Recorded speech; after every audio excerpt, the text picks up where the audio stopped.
जितना कष्ट शरीर को होगा उतना ही आपका ये शरीर तपस्वी होगा, रोग नहीं होंगे। भजन से रोगों का शमन होता है। शमन अर्थात रोग नष्ट होते हैं। आलस्याणाम मनुष्याणाम सर्वेषाम मनुष्याणाम शत्रु। आलस मनुष्य का सबसे बड़ा शत्रु है। कथा श्रवण करने वाले मुख्य यजमान भगवान के सम्मुख बैठकर के कथा को सही ढंग से श्रवण करें।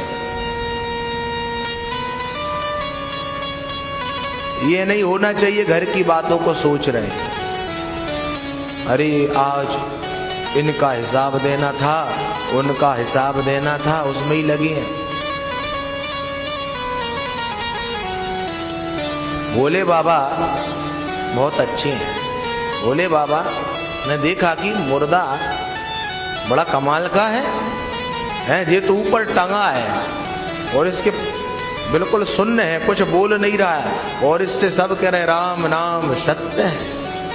बात तो सही कह रहे, वो तो ओगड़दानी है। लग गए साथ में।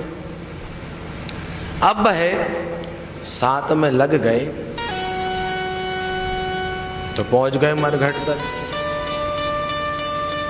अब जब मरघट तक पहुंचे, भोलेनाथ ने भी दूसरा रूप ले रखा था।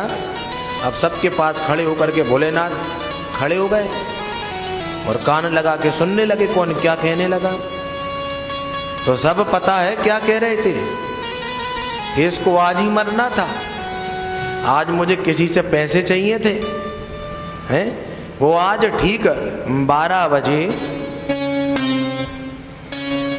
वो आज ठीक 12 बजे मुझे पैसे देने वाला था, लेकिन ये चले गए तो सब पैसे चले गए। अब दूसरा कहने लगा कि अरे मुझे किसी की शादी अटेंड करना थी, आज इसका भगवान कल भला कर देता, आज ही जरूरी था क्या? भोलेनाथ ने कहा अभी ये लोग कह रहे थे राम नाम सत्य है और इन्हें अभी पैसा दिख रहा है, इनको अपना काम दिख रहा है, इनको अपनी शादी विवाह दिख रहे हैं। अरे इससे अच्छा तो मुर्दा है? इससे अच्छा तो ये मुर्दा है। इसको देख करके सब नाम तो ले रहे हैं। ये दुष्टों के पास खड़े होने से क्या होगा? जब तक मुर्दा जल करके खाक हो गया उसके पास पहुंचे, अरे ये भी चला गया। तो भोलेनाथ ने कहा कोई बात नहीं।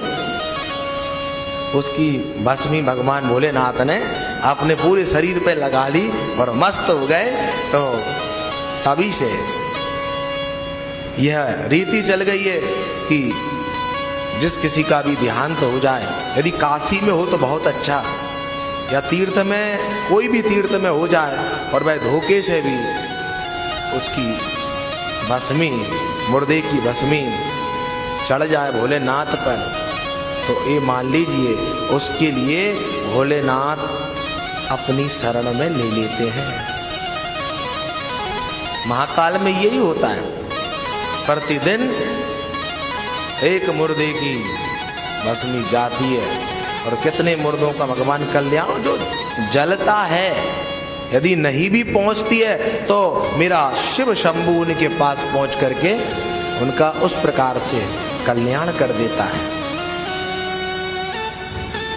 तो भगवान भजन की महिमा देख करके आते हैं। भजन बहुत आवश्यक है, भजन बहुत ही जरूरी है। आप यदि भगवान को किसी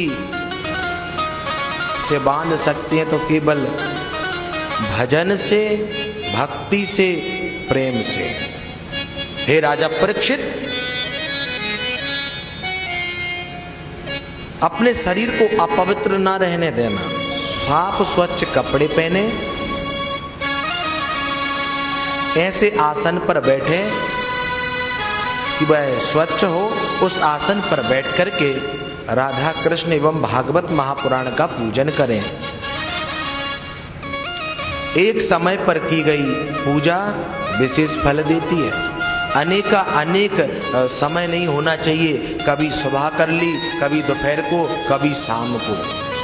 एक समय से की हुई संध्या, एक समय से की हुई कथा विशेष फल को प्रदान करती है। हे राजा परीक्षित, तेरे लिए तो 7 दिन का समय है। निर्मत्सराणां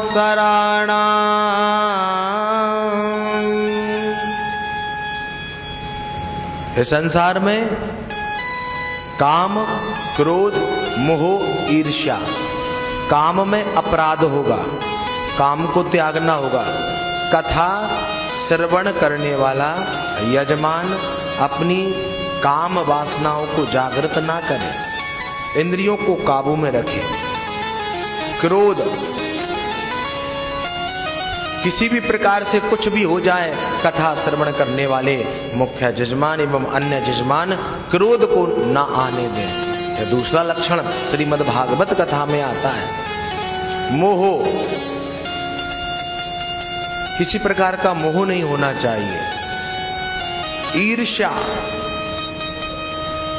किसी को कभी होता है, अरे यार इसका तो बहुत अच्छा हो गया, इसका तो बेड़ा पार हो गया, यहाँ पर कथा चल रही है, दिमाग लग रहा है अपनी दुकानदारी में, ईर्ष्या हो रही है, ये मेरे सामने ऐसा था अब ऐसा हो गया और आगे ऐसा हो गया, तो ये ईर्ष्या होती है। इन सब को त्याग दो। श्रीमद् भागवत कथा रस है, इसको रस की तरह, जूस की तरह इसको पी जाओ। इसको चबाने का काम नहीं है, बस सुंदर सुंदर कर्णों से इस रस को अपने हृदय में ग्रहण करते रहो, पीते रहो। नियम बताते हैं, कथा भादों के महीने में, आषाढ़ के महीने में, श्रावण के महीने में, कार्तिक के महीने में कथा विशेष फल देती है।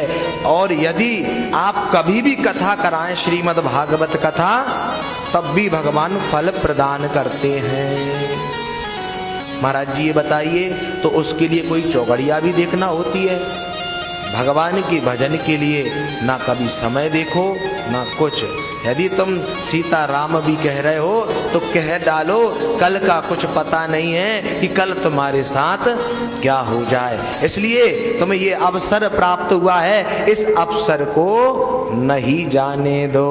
प्रेम से बोलो राधा रानी की जय, बोलो कृष्ण कन्हैया लाल की। भगवान तुम्हें सुख दें तब भी उनसे प्रेम करो, भगवान तुमको दुख दें तब भी तुम उनसे प्रेम करो, भगवान तुम्हें कांटे भी